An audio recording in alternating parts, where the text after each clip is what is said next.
حضرة النبي محمد صلى الله عليه وسلم وعلى آله وأصحابه الكرام شيء إلا لهم الفاتحة. أعوذ بالله من الشيطان الرجيم. بسم الله الرحمن الرحيم.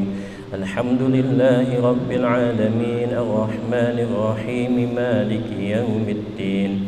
إياك نعبد وإياك نستعين. اهدنا الصراط المستقيم صراط الذين أنعمت عليهم غير المغضوب عليهم ولا الضالين آمين. السلام عليكم ورحمة الله وبركاته. بسم الله الرحمن الرحيم. الحمد لله رب العالمين. اللهم صل وسلم وبارك على سيدنا محمد وعلى آله وصحبه ومن تبعهم بإحسان إلى يوم الدين. سبحانك لا علم لنا إلا ما علمتنا إنك أنت العليم الحكيم. ولا حول ولا قوة إلا بالله العلي العظيم. أما بعد. Hadirin hadirat jamaah salat fardu maghrib Masjid Agung Jawa Tengah yang dimuliakan Allah Subhanahu wa taala, pemirsa MAJT TV, pendengar setia Radio Dais dan Radio Gawal FM. Alhamdulillah kembali kita bisa bersama-sama duduk di masjid ini dalam rangka beribadah kepada Allah Subhanahu wa taala. Yang pertama, saya izin menyampaikan bahwa guru kita Dr. Andes Kiai Haji Muhyiddin MAG pada malam kali ini sedang berhalangan hadir, maka beliau meminta kami untuk melanjutkan apa yang telah beliau baca daripada kitab At-Taqriratus Sadidah fil Masailil Mufidah. Pada pertemuan yang terdahulu, guru kita berbicara tentang rukun-rukun salat. Di antara rukun-rukun salat itu yang pertama adalah niat. Kemudian yang kedua itu adalah takbiratul ihram. Rukun yang ketiga adalah berdiri bagi yang mampu. Dan rukun yang keempat adalah membaca surat Al-Fatihah. Qala al-musannif rahimahullahu ta'ala wa nafa'ana bihi wa bi'ulumihi fid dharain amin ya rabbal alamin. Wa tajibu fi kulli rak'atin sawa'an akanatis shalah fardan am naflan 'alal imami wal ma'mum wal munfarid. Dan wajib bagi seseorang dalam setiap rakaatnya itu membaca surat Al-Fatihah, baik itu salat fardu maupun salat sunnah, baik sebagai imam ataupun sebagai makmum ataupun salat sendirian, maka wajib membaca surat Al-Fatihah. Dalam 111 surah yang ada di Al-Quran, yang wajib itu kita baca dalam sehari. Kalau kita tidak membacanya, kita akan berdosa, yaitu surat Al-Fatihah. Karena surat Al-Fatihah merupakan rukun qauli, rukun yang harus ada di dalam salat fardu. Jadi kalau tidak membaca Al-Baqarah tidak berdosa, tidak membaca Wadduha tidak berdosa. Tapi berdosa kalau dalam sehari itu seseorang tidak membaca surat Al-Fatihah. Nah, syarat Al-Fatihah itu diantaranya yang pertama harus tertib.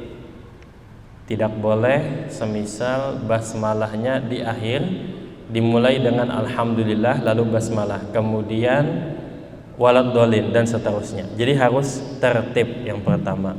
Kemudian muwalat. Mualat itu bersambung, ya, bersambung.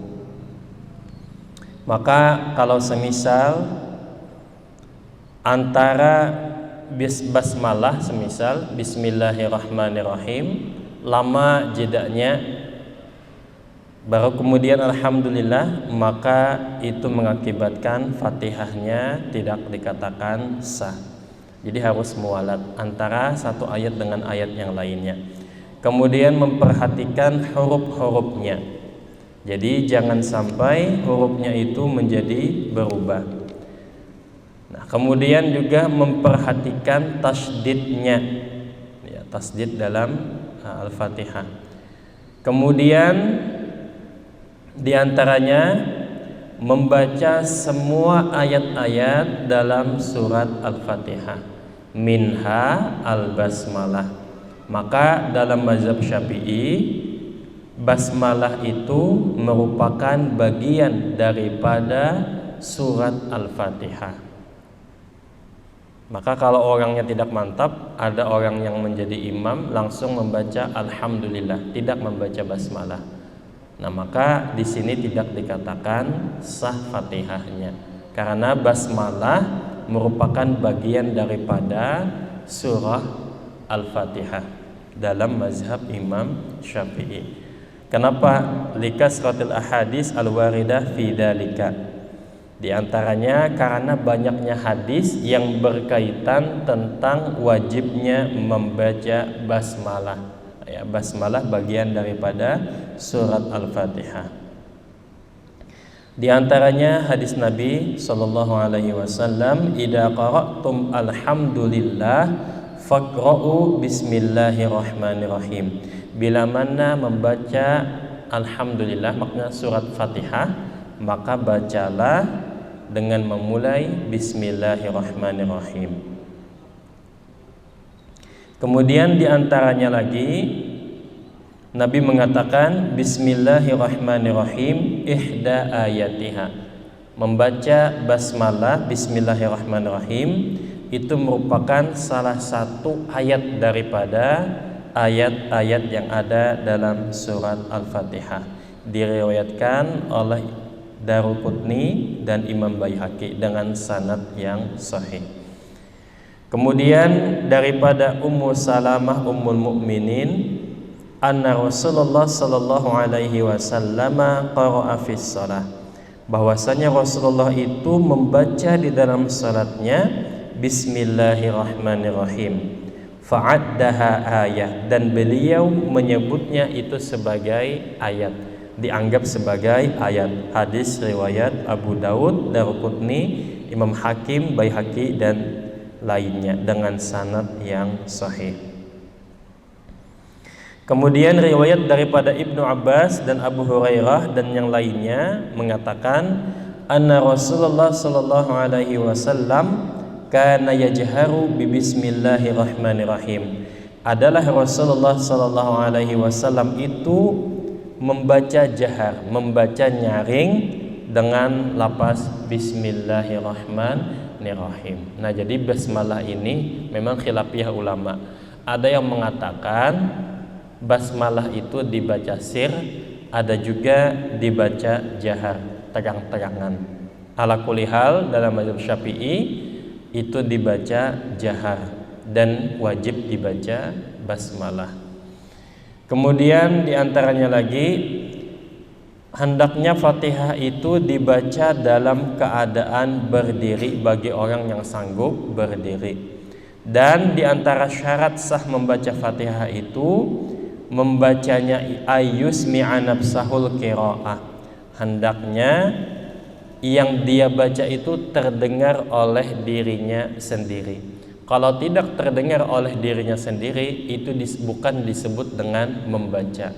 Membaca itu disebut dengan membaca manakala terdengar oleh dirinya sendiri. Jadi bukan dalam hati. Membaca terdengar oleh diri sendiri, bukan terdengar oleh orang lain kecuali imam. Kalau imam itu memang sunnah orang lain supaya juga mendengar. Tapi kalau makmum dengan makmum itu kalau terlalu nyaring itu malah akan mengganggu orang yang ada kiri kanannya, yang di kiri dan di kanannya akan terganggu. Maka wajib terdengar bagi yang membaca di telinganya masing-masing. Li'annaha ruknun qauliyun, karena Fatihah itu merupakan rukun qauli. Nah, kemudian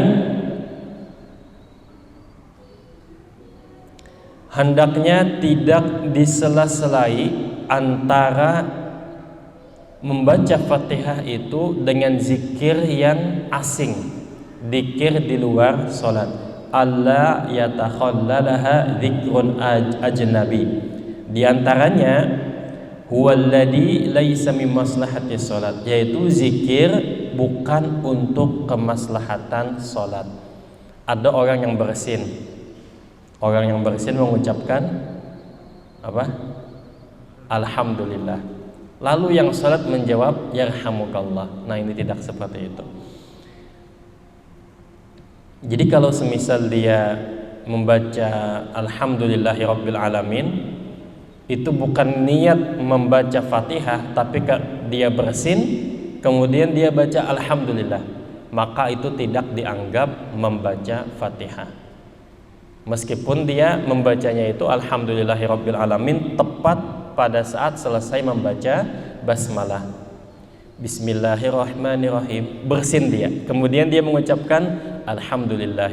Nah, tapi alhamdulillahnya ini niatnya untuk mengucapkan alhamdulillah setelah bersin, maka dia wajib untuk mengulang Fatihahnya mulai dari basmalah lagi. Nah, kemudian kalau semisal kita itu menjawab zikirnya itu amin, amin ini disunatkan bagi imam ataupun makmum. Bagi imam biasanya sering kita mendengar waladdallin amin. Apa sebelumnya itu rabbighfirli wali walidayya. Ini disunahkan bagi imam saja. Bagi makmum cukup membaca amin. Jadi rabbighfirli wali walidayya itu disunatkan bagi imam. Bagi makmum cukup amin. Dan bagi imam itu dia boleh disunatkan juga mengucap aminnya itu 3 kali. Waladdallin amin amin amin 3 kali. Nah, itu disebutkan dalam kitab Bughyatul Mustarsyidin. Atau kalau misalnya mau menjawab rabbighfirli wali walidayya, amin itu bagi imam saja, bukan makmum. Nah, kemudian diantaranya lagi Fatihah itu wajib menggunakan bahasa Arab, tidak boleh bahasa Indonesia. Dengan nama Allah yang Maha Pengasih Maha Penyayang, segala puji bagi Allah. Nah, tidak boleh. Jadi harus pakai bahasa Arab. Nah, kemudian diantaranya lagi, kalau semisal orang tidak hafal Fatihah, maka boleh dia semisal membacanya itu membaca Fatihah dengan bawa kertas selembar. Jadi kertas selembar itu dia baca, ya. Tidak bisa baca Arab, boleh Latinnya yang dibaca, Latinnya, bukan terjemahnya, ya. Kemudian tentang basmalah ini ada banyak nama. Di antaranya namanya itu ada 25 nama. Yang pertama ada yang menyebutkan Fatihatul Kitab, pembuka kitab Al-Quran. Ada juga yang menyebutkan yang namanya itu Ummul Quran, induk daripada Al-Quran. Allah itu menurunkan berapa kitab ke muka bumi? 4 ya. Allah menurunkan sekitar 104 kitab ya, 104 kitab. Jadi 4 kitab berupa Al-Quran, Injil, Taurat, Zabur. 100-nya itu berupa suhuf.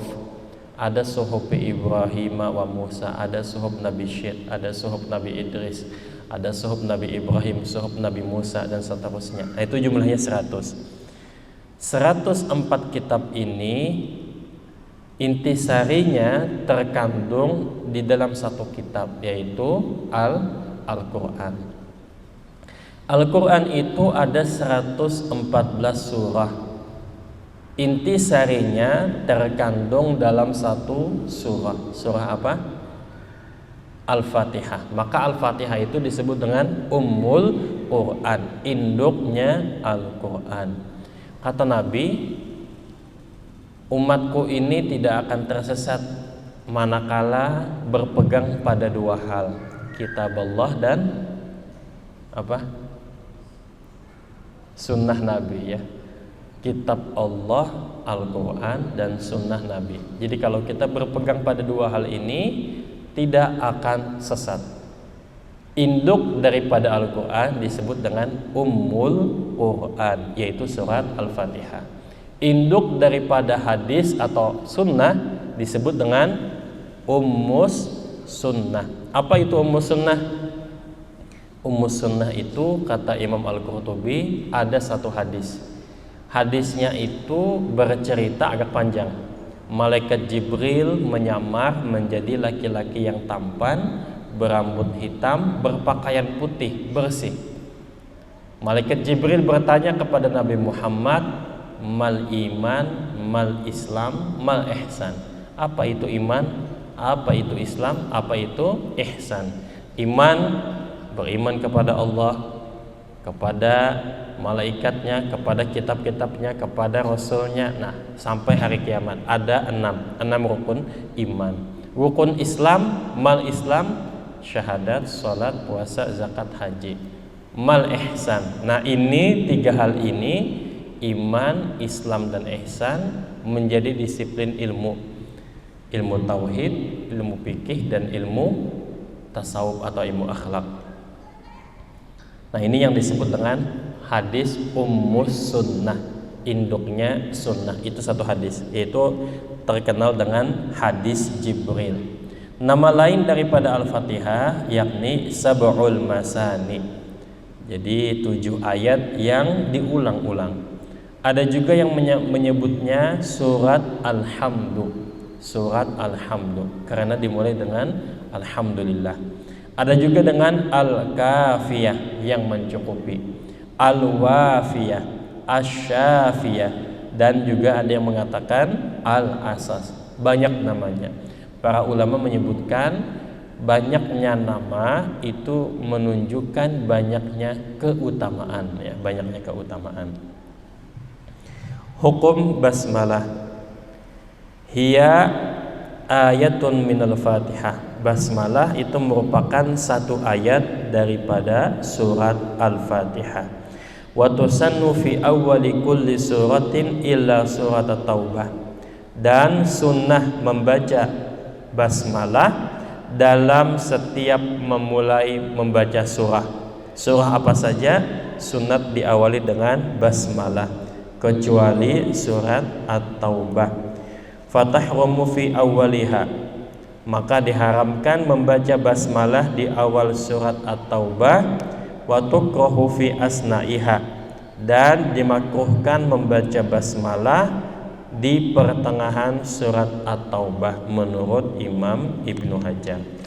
Wa tukrahu fi awwaliha wa tusannu fi asna'iha 'inda Ramli, dan menurut Imam Ramli makruh hukumnya membaca basmalah di awal surat At-Taubah dan disunnahkan membaca basmalah pada saat pertengahan membaca surat At-Taubah menurut Imam Ramli. Wa tundabul basmalah fi asna'i jami'i suwar, dan disunnahkan membaca basmalah di setiap semua surah dan juga di pertengahan surah. Illa surat At-Taubah, kecuali surat At-Taubah. Kemudian Fatihah itu hurufnya ada sekitar 155 huruf. Dengan membaca Maliki Yaumiddin, maliknya dibaca pendek.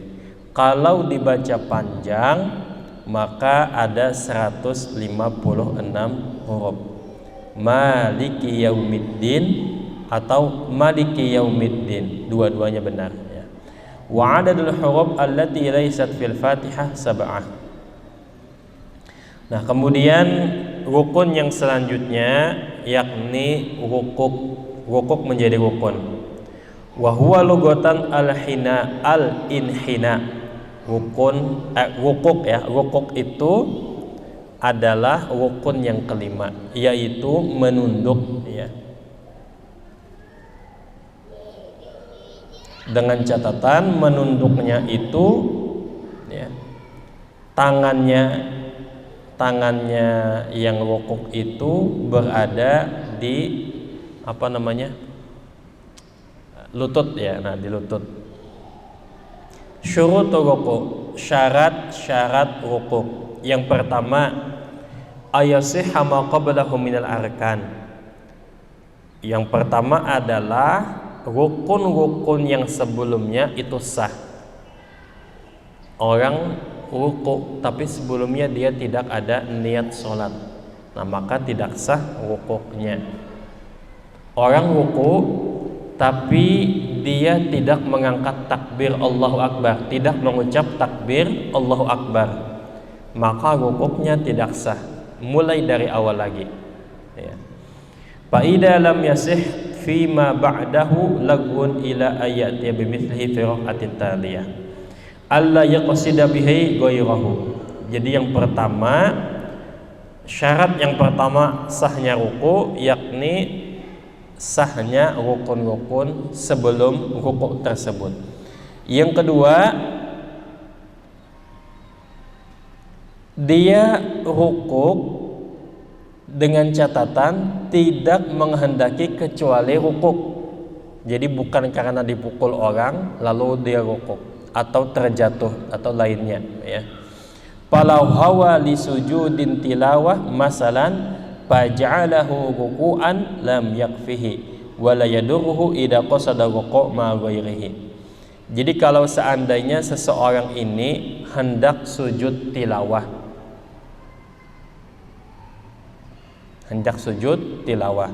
lalu dia tidak jadi, kemudian dia jadikan ruku', maka itu belum dianggap ruku' ya, karena niatnya, karena hendak tadi niat sujud tilawah ya, tergantung niat. Seperti halnya mandi wajib, itu wajib ada niatnya. Jadi kalau semisal kita jalan-jalan di pinggir kali kemudian terjatuh, basah seluruh badan kita, tapi kita tidak berniat apa? Tidak berniat mandi wajib, meskipun basah, maka mandinya tidak sah karena tidak ada niatnya ya. Ayat ma'inna fih, hendaknya tumakninah di dalamnya. Jadi kalau semisal rukuk tidak tumakninah, tidak dikatakan sah, karena tumakninah menjadi syarat adanya benarnya rukuk ya. Dan minimal tumakninah itu sekedar membaca subhanallah satu kali, subhanallah. Nah jadi kalau semisal sholatnya cepat-cepat, tidak tumakninah, maka tidak dikatakan benar rukuknya. Kemudian hendaknya tumakninahnya itu secara yakin. Kalau dia itu ragu-ragu, ini tadi saya tumakninah atau tidak, nah maka tidak sah tidak sah rukuknya, harus secara yakin.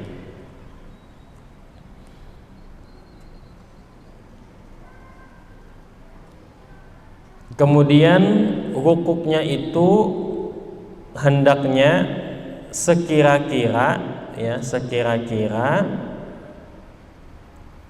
posisi tangannya itu berada di lututnya, meskipun tidak dia letakkan. Nah, tapi posisi ruku itu seperti itu, menunduk. Kemudian rukun i'tidal, setelah ruku lalu bangkit i'tidal. I'tidal lugatan al-istiwa wal istiqomah. Istiwa itu apa? Sama ya, sama, tegak. I'tidal tegak. Secara istilah audul musalli ila ma kana alaihi qabla ruku'ih. Seseorang yang salat itu kembali ke posisi sebelum dia ruku'. Itu secara syar'an, secara istilah. Wa huwa ruknun qasirun.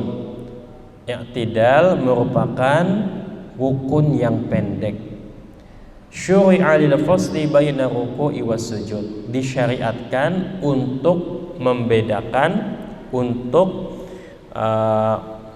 lil fasli itu apa? Untuk memutus ya antara rukuk dan sujud.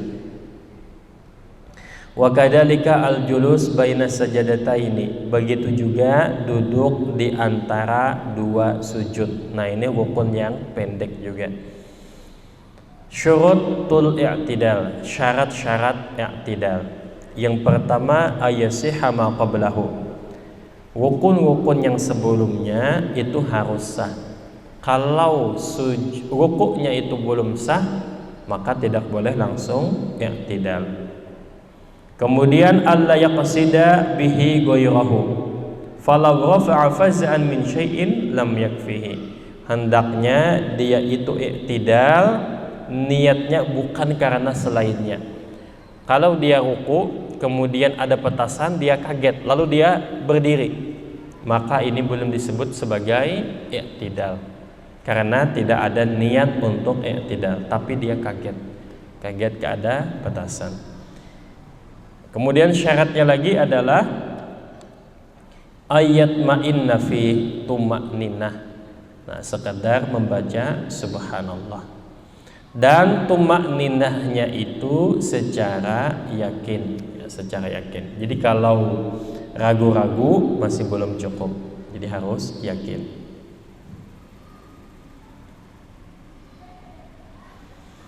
Nah, kemudian yang selanjutnya adalah i'tidalnya itu harus tegak. Tidak boleh dia belum tegak langsung sujud. Nah, itu tidak sah i'tidalnya. Dan selanjutnya syarat i'tidal alla yutawwilahu ziyadatan 'ala dzikril masyru' fi wa qadril Fatihah. Nah, kemudian diantaranya lagi i'tidal itu tidak boleh melebihi batas zikir yang disyariatkan. Lama-lama tidak boleh. Lama-lama i'tidal itu tidak boleh. Nah, batas lamanya itu seperti apa? Sekedar kira-kira membaca Fatihah. Kalau berdirinya itu panjang sekali, melebihi batas daripada membaca Fatihah, maka tidak dikatakan benar i'tidalnya. Fa in zada 'ala dzalika batalatis shalah. Lebih daripada kadar membaca Fatihah, maka batal salatnya. Salatnya batal kalau terlalu panjang i'tidalnya. Illa i'tidal raq'atil akhirah fala yadurru tatwiluhu. Kecuali rakaat terakhir, i'tidal rakaat terakhir. Kalau panjang-panjang tidak mengapa. Rakaat terakhir panjang-panjang i'tidalnya itu tidak mengapa. Kenapa? Li'annahu mahallul qunut fil jumlah. Karena itu tempat kita membaca kunut. Jadi sami Allahu liman hamidah, Rabbana walakal hamdu. I'tidal kita. Nah, ketika i'tidal itu apa? Kita membaca kunut. Kunut itu kadang melebihi daripada Fatihah, maka itu tidak batal. Jadi pengecualian yakni di rakaat terakhir. Rukun yang selanjutnya adalah sujud 2 kali. Barangkali sampai di sini ada yang ditanyakan? Tidak ada, dilanjut ya. Rukun yang ketujuh, sujud 2 kali. Nah, sujud 2 kali. Jadi yang wajib, yang rukun itu adalah i'tidalnya. Mengucap sami Allahu liman hamidah itu tidak wajib. Sami Allahu liman hamidah, Rabbana walakal hamdu, tidak wajib. Yang wajib adalah i'tidalnya. Rabbana walakal hamdu hamdan katsiran thayyiban mubarakan fih. Nah, itu tidak wajib, cuma sunnah saja. Sujud 2 kali itu menjadi rukun. Wa huwa lugatan at-tatamun wal mail wa qila al-khudu wat tadallul. Nah, sujud itu secara bahasa adalah tunduk dan merendahkan diri. Secara istilah wad'ul musalli jabhatahu ala musallahu. Orang yang sholat meletakkan jidatnya, meletakkan dahinya ke atas tempat sholatnya, ya, tempat sholat, ke sejadah tempat dia sujud itu dia letakkan dahinya ke sana secara syar'i. Syarat sujud ayyasihha ma qablahu, sah rukun-rukun yang sebelumnya. Kemudian yang kedua, alla yaqsida bihi ghayrahu, niatnya bukan karena yang lain, ya. Didorong teman semisal, tiba-tiba langsung sujud, nah maka itu masih belum dikatakan cukup. Yang selanjutnya adalah ayat ma'inna fi, tumakninah di dalam sujud tersebut. Antakuna tumakninah yakinan, tumakninahnya itu secara yakin. Kemudian sujudnya itu meletakkan 7 anggota. Yang pertama dahi jabhah, yang kedua butunul yadaini, perut tangan, jadi telapak tangannya. Wa rukbataini, 2 lutut. Wa butuni asabi'ir rijli, dan perut jari-jari kakinya. Walladhi yajibu juz'un min kulli wahidin minha, dan yang diwajibkan itu adalah bagian daripada yang 7 tadi itu. Jadi kalau dahi sebagiannya saja itu sudah cukup. Tangan, 2 tangan, ya, 2 tangan. Jadi telapak tangan kita ini lebar. Nah, kalau semisal, ya, kalau semisal di tangan kita ini ada ingusnya, di sini ada ingusnya. Jadi kalau kita sujud, ini ke sajadah masjid yang kena. Yang tidak kena ingus, semisal jari kita, nah maka boleh dengan jari kita, ya. Juz'un min kulli wahidin minha, jadi tidak harus semuanya, sebagiannya. Fala yajibu masalan kullul jibhah, dan contohnya juga diantaranya tidak diwajibkan untuk meletakkan seluruh jidat kita ke tempat sujud. Antakuna jabhatuhu maksyufah, jidatnya itu harus terbuka. Tidak sah sujud seseorang kalau dahinya ini tertutup. Walau juz'an mimma yasjudu bihi, meskipun yang terbuka itu hanya sedikit saja terbukanya, maka itu sudah dikatakan cukup. Kalau tertutup semuanya, ini malah tidak dikatakan sah sujudnya.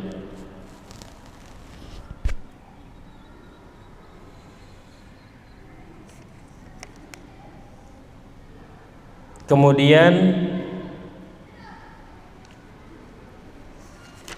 rukun yang selanjutnya, rukun yang ke-8, al-julus bainas sajadataini, duduk di antara 2 sujud. Wa huwa ruknun qasirun, duduk di antara 2 sujud ini adalah rukun yang pendek. Syuri'a lil fasli bainas sajadataini, disyariatkan untuk memutuskan di antara 2 sujudnya. Jadi kalau tidak ada duduk di antara 2 sujud, maka yang ada hanya 1 sujud saja, bukan 2 sujud. Syurutul julus bainas sajadataini, syarat-syarat duduk di antara 2 sujud. Nah, kurang lebihnya sama. Yang pertama, ayyasihha ma qablahu, sah rukun-rukun sebelumnya. Yang kedua, dia niatnya itu bukan karena yang lain, ya. Bukan karena digelitikin lalu dia awalnya sujud kemudian bangkit menjadi duduk. Ayat ma'inna fi, ada tumakninah, dan tumakninahnya itu harus secara yakin. Kemudian tidak boleh duduk di antara sujud itu panjang-panjang. paling minimal ya duduk di antara dua sujud itu tidak melebihi daripada membaca tasyahud. Karena duduk di antara dua sujud itu merupakan rukun yang pendek. Nah, kemudian rukun yang selanjutnya adalah tasyahud akhir.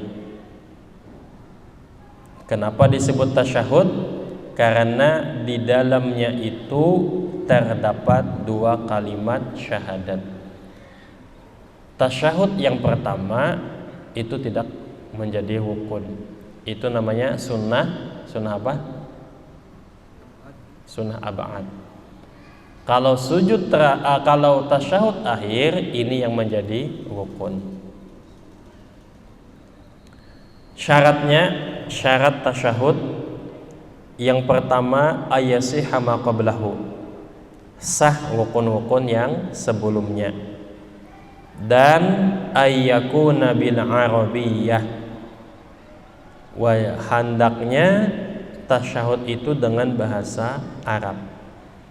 Kemudian membaca huruf-hurufnya itu dengan penuh perhatian. Tasydidnya dalam tasyahud ada 21 tasydid. Setidaknya ada 16 tasydid. Nah, jadi aturannya itu diantaranya ya, as-salawatu at-thayyibatu assalamu alayka assalamu alayna, itu ada tasdid. As-salawat at-thayyibat assalam assalamu alayna assalamu alayka, itu tasdidnya. Jadi harus pakai tasdid. Nah, ini merupakan rukun qauli ya, tasyahud akhir. Kemudian tasyahud itu dikerjakan dalam keadaan duduk dan wajib terdengar oleh telinganya sendiri, telinga masing-masing orang yang sholat. Kemudian disyaratkan lagi tasyahud itu harus muwalat bersambung menurut Imam Ramli. Kalau menurut Imam Ibnu Hajar, maka muwalatnya itu hanya sunnah. Muwalat itu bersambung ya, bersambung. Seminimal tasyahud itu at-tahiyyatu lillah, salamun alaika ayyuhan nabiyyu wa rahmatullahi wa barakatuh, salamun alaina wa ala ibadillahi salihin, asyhadu an la ilaha illallah wa anna muhammadar rasulullah. Nah, itu sekurang-kurangnya tasyahud. Yang sempurna tasyahudnya at-tahiyyatul mubarakatus salawatut thayyibatu lillah, assalamu alayka ayyuhan nabiyyu wa rahmatullahi wa barakatuh, assalamu alayna wa ala ibadillahi salihin, asyhadu an la ilaha illallah wa asyhadu anna muhammadar rasulullah. Nah, ini tasyahud yang sempurna. Ini yang seringkali kita hafalkan. Kata Habib Umar Mutahhar, kata beliau, ini bagus dibaca ketika kita ziarah kubur. Jadi kalau ziarah kubur, sahibul maqam, wali yang ada di makamnya itu belum tentu rohnya itu ada di situ. Bisa jadi kesana kemari ya. Ziarah ke Semarang, yang diziarahin walinya ini mungkin sedang ziarah juga ke Jakarta, atau ketemu Imam Ghazali, atau ketemu Rasulullah. Nah, tidak ada di tempat. Nah, maka kata Habib Umar, beliau mendapatkan ijazah dari guru beliau, ketika ziarah baca ini, at-tahiyyatul mubarakatus salawatut thayyibatu lillah, assalamu alayka ayyuhan nabiyyu wa rahmatullahi wa barakatuh, assalamu alayna wa ala ibadillahi salihin, ya hayyu ya qayyum ya hayyu ya qayyum ya hayyu ya qayyum. Dibaca 7 kali. Insyaallah Allah jadikan rohnya ini kembali ke makamnya. Nah, ini kata Habib Umar Mutahhar. insyaallah kata beliau seperti itu. Nah, di antaranya memang ada ulama-ulama yang kasyaf, yang Allah bukakan hijab ketika ziarah ke makom itu melihat sahibul makom ini. Ya, di antaranya itu Habib Umar itu pernah cerita beliau ziarah ke makam guru beliau Habib Ahmad Tempel Yogyakarta bersama Kiai Mufid Mas'ud, pengasuh pondok pesantren Sunan Pandanaran. Waktu itu beliau baca Yasin sampai membaca innama amruhu idza arada syai'an ayyaqula lahu kun fayakun. Tiba-tiba sahibul maqam ini keluar dari maqam. Jadi rohnya ini keluar. Beliau melihat berdua, yang ziarah ini berdua keluar. Waktu itu baca Yasin selesai, mau baca doa, kata guru beliau, kalian tidak usah berdoa, saya yang mendoakan, kalian cukup mengaminkan. Nah, setelah itu selesai, masuk lagi. Nah, itu banyak wali-wali, orang-orang yang Allah bukakan hijabnya itu bisa melihat. Dari mana dalilnya? Ya, dari yang pertama Rasulullah bisa melihat, para sahabat bisa melihat, ya. Banyak yang bisa melihat seperti itu. Nah, kemudian membaca asyhadu an la ilaha illallah wa asyhadu anna muhammadar rasulullah. Maka kalau semisal kita tidak membaca syahadat, ya, itu tidak sah sholat kita. Dan ketika membaca syahadat, tangan kita itu diangkat telunjuknya, ya. Kenapa telunjuk yang diangkat? Itu hubungannya dengan urat hati, ya. Nah, itu panjang pembahasannya. Nakhtatim bi qiraati alhamdulillah. Tidak ada pertanyaan, ya, kita cukupkan dengan bersama-sama membaca alhamdulillahirabbil alamin. Salah hilaf mohon dimaafkan. Wassalamualaikum warahmatullahi wabarakatuh.